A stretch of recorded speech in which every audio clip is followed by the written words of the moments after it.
বাংলাদেশের রাজনীতিতে এক উত্তাল সময়। একদিকে নির্বাচন ঘিরে অনড় অবস্থান, অন্যদিকে সম্ভাব্য সমাধানের আশার আলো।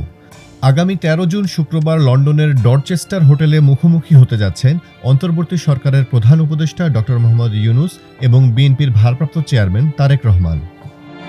এই বৈঠক নিয়ে বিশ্লেষকরা বলছেন, এটা হতে পারে রাজনৈতিক সংকট নিরসনের টার্নিং পয়েন্ট। সূত্র বলছে, বিগত ২ সপ্তাহ ধরে দুই পক্ষের ঘনিষ্ঠরা কাজ করছেন মতপার্থক্য কমাতে এবং আলোচনাটির মাটি প্রস্তুত করতে। বিএনপির পক্ষ থেকে বলা হচ্ছে, এপ্রিলের ভোটে কি কি সমস্যা আর ফেব্রুয়ারির শুরুর দিকে নির্বাচন হলে কি কি সুবিধা, সেসব ব্যাখ্যা দেবেন তারেক রহমান নিজেই। কিংবা বর্জন করবে, নির্বাচনের মাধ্যমে সেই রায় দেবে জনগণের আদালত। অন্যদিকে ড. মোহাম্মদ ইউনূস কিছু গুরুত্বপূর্ণ সংস্কার প্রস্তাব নিয়ে আলোচনা করবেন।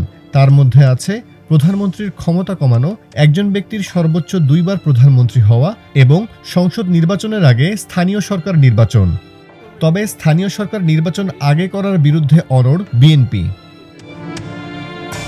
এই আলোচনার ঠিক ২ মাস আগেই গত ১৩ এপ্রিল তারেক রহমানের সঙ্গে দেখা করেছেন জামায়াতে ইসলামীর শীর্ষ নেতারা। তারাও চাইছেন রমজানের আগে বাস্তবভিত্তিক নির্বাচন।